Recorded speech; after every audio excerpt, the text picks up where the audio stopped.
Hello and welcome to our last step. We open our file.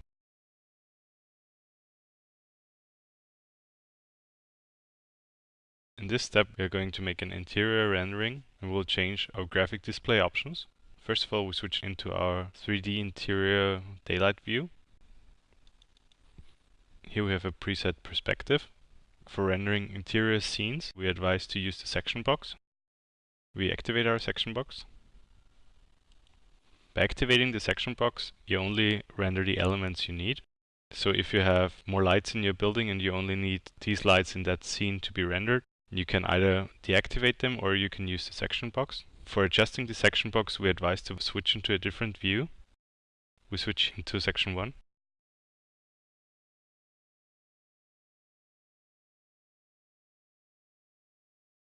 We switch back in our view.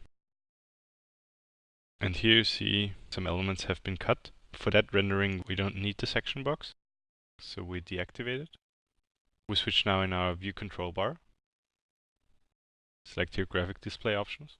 We set the sun intensity to 100, the indirect light to 85, and the cast shadow to 12. Click on apply, and you see now we got a friendlier view of our interior. We can activate ambient occlusion. Ambient occlusion is really cool because it gives you a more realistic view of your interior. We can select the silhouette style. You can choose here, for example, white lines. Click apply. Now it looks more like a sketch. We select here none. And we want to activate the gradient background. You can also change the settings of the background if you want to. Now we want to change the sun settings. Move over here. And we can set here our azimuth and our altitude. We want to change the azimuth to 220. That looks pretty cool, but we are going to change the sun settings again. Switch in our sun settings and select here 295. Click OK. Now we have a perfect setting for our rendering. We click OK. And now we click on our render button. And we select quality setting high. Resolution printer 150 dpi, okay. It's really important to set here lightning, interior, sun only. And now we are ready to render. We press our render button. Here we are going to adjust our exposure.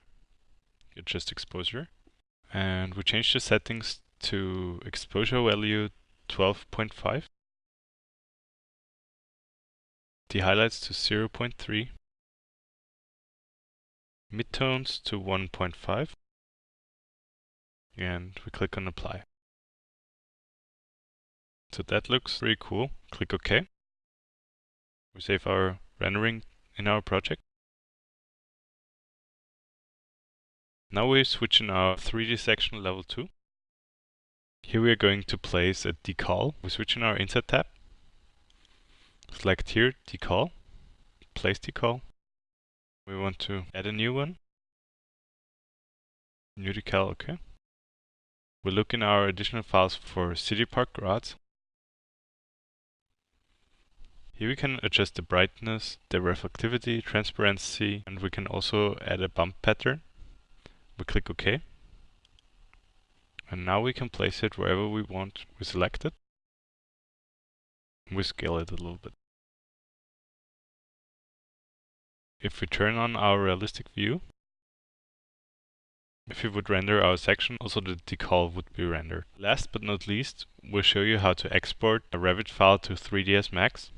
Switch in our 3D view, click on our application button, select here export FBX. If we export our Revit file with an FBX format, the geometry, the active view camera, the interior and exterior lights, and the sun will be exported.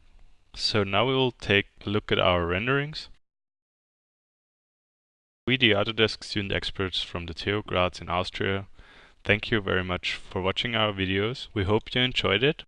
And for further information about Revit architecture, please visit autodesk.com/add-community.